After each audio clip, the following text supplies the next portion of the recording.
ఈ శరీరాన్ని కలిగి ఉన్న ఒక వ్యక్తి ఇదే శరీరంతో ఉన్న మరొక వ్యక్తికి ఈ దేహం శాశ్వతం కాదు, ఈ దేహంతో నీవేమి చేయలేవు, ఈ శరీరము మళ్ళీ మట్టిలో కలిసిపోయేదే, కాబట్టి ఇక్కడున్న దేహం గురించి కాదు, చనిపోయిన తర్వాత ఉన్న ఆత్మ గురించి ఆలోచించమని చాలామంది చెప్తారు.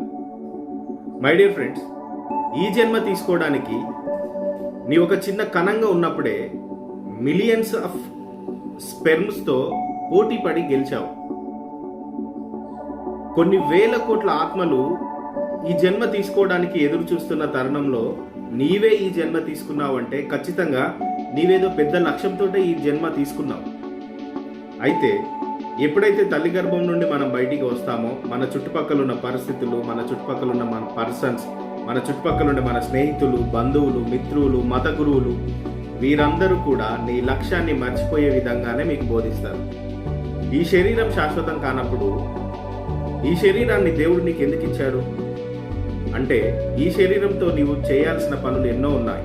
నీ లక్ష్యాన్ని నువ్వు నిర్ణయించుకున్న తర్వాతే తల్లి గర్భంలోకి వస్తావు, కానీ ఈ లోకంలోకి వచ్చిన తర్వాత నీ లక్ష్యాన్ని మర్చిపోతావు. నీ లక్ష్యం ఏంటో నీకు తెలియాలి అంటే నీలో ఆధ్యాత్మిక భావన ఉండాలి, నీ ఇన్నర్ జర్నీని నువ్వు చేయగలగాలి. గౌతమ్ బుద్ధుడు, జీసస్, మహాశివుడు, శ్రీకృష్ణుడు, శ్రీరాముడు, వీరంతా ఈ శరీరంతోటే అద్భుతాలను చేశారు.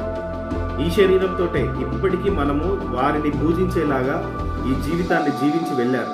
ఈ శరీరంతో వారు ఉండి చేసిన దాని వల్లనే మనం పూజిస్తున్నాం, ఆరాధిస్తున్నాం. మరెందుకు నీ పుట్టుకను నీవు తక్కువ చేసుకుంటున్నావు? నీ ఒక కులంలో పుట్టావంటే, నీ ఒక మతంలో పుట్టావంటే, నీ ఒక ప్రాంతంలో పుట్టావంటే, నీవు నీ తల్లిదండ్రులకు పుట్టావు అంటే వారి కోసం, ఆ ప్రాంతం కోసం, ఆ కుటుంబం కోసం, ఆ కులం కోసం, ఆ దేశం కోసం నీవేదో చేయాలనే సంకల్పంతో పుట్టావని అర్థం. దీనిని మర్చిపోయి ఇది శాశ్వతం కాదనే దృక్పథంతో ఉంటే ఈ లోకంలో నీ పర్పస్ను నెరవేర్చక మళ్ళీ తిరిగి నీకు జన్మ దొరకక ఎన్నో ఇబ్బందులకు గురి కావాల్సి ఉంటుంది. కాబట్టి ఫోకస్ ఆన్ యువర్ గోల్. నీ లక్ష్యంపై మీరు గురి పెట్టండి. మీ లక్ష్యం మీకు తెలియడం కోసమే జీసస్ క్రైస్ట్ ఒకసారి ఇలా అన్నారు, నీ హృదయం అనే తలుపు దగ్గర నిలబడి నేను డోర్ నాక్ చేస్తున్నాను, బట్ ఆ సౌండ్ నీకు వినిపించట్లేదు. నీకున్నటువంటి కుటుంబ బాధలు, ఆర్థిక ఇబ్బందులు, చుట్టుపక్కల ఉండేటువంటి ఇతరులను పోల్చుకొని బ్రతకాలనే బ్రతుకు, వీటన్నిటి వలన నీ ఇన్నర్ సౌండ్ని నువ్వు వినలేకపోతున్నావు అని అన్నాడు. ఈ ఇన్నర్ సౌండ్ని నువ్వు వినాలి అంటే meditation is the one and only way.